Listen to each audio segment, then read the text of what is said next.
le premier sujet évoqué aussi a été l'avenir des enfants avec le projet de l'école et la réhabilitation de l'école élémentaire, dont le projet en ville sur plusieurs années. Et vous savez qu'on est à la recherche de partenaires sérieux pour financer. Donc le second point, c'est évidemment un enjeu pour la ville.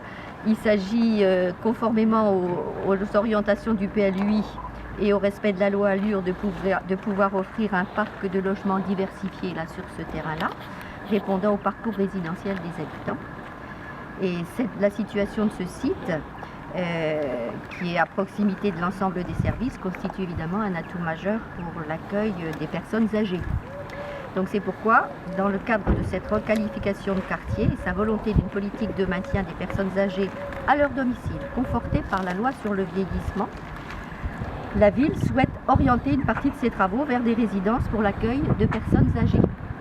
Mais ça ne sera pas que des personnes âgées, ça sera ce qu'on appellera un quartier plurigénérationnel, avec aussi, de façon à ce qu'il y ait du lien créé entre les habitants, envisager des jardins partagés, envisager aussi une salle dans laquelle chacun puisse se retrouver, animé par des associations, une salle commune.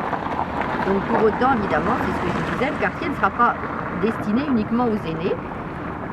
Donc on trouverait dans ce quartier des valeurs de solidarité entre générations, entre voisins, permettant aussi de lutter contre l'isolement des personnes âgées. Et donc des espaces communs, comme je vous le disais, utilisables par tous, permettraient aux habitants de se rencontrer. Donc ce sont des projets ambitieux, je ne vous le cache pas, mais qui répondent à une forte attente de la population et correspondent à de réels besoins. Donc sur ces sujets, monsieur le préfet nous a assuré de son soutien. Vous aviez écrit avant que je le dise. C'est quand même incroyable. J'ai dit, j'étais pas obligée de le dire. C'est ça. Non, bon, le cadre, c'est les visites communales, commencez à avoir l'habitude, j'en ferai d'autres et je pense qu'on aura l'occasion de se voir. Alors, comme vous le constatez, c'est une visite de travail. On l'a fait à pied et je trouve qu'on découvre mieux une ville à pied. On aurait pu le faire en voiture, vous voyez, on a préféré le faire à pied. Groupe scolaire. Puis on est venu ici, donc sur comment vous l'avez dit, ce quartier intergénérationnel ou plurigénérationnel.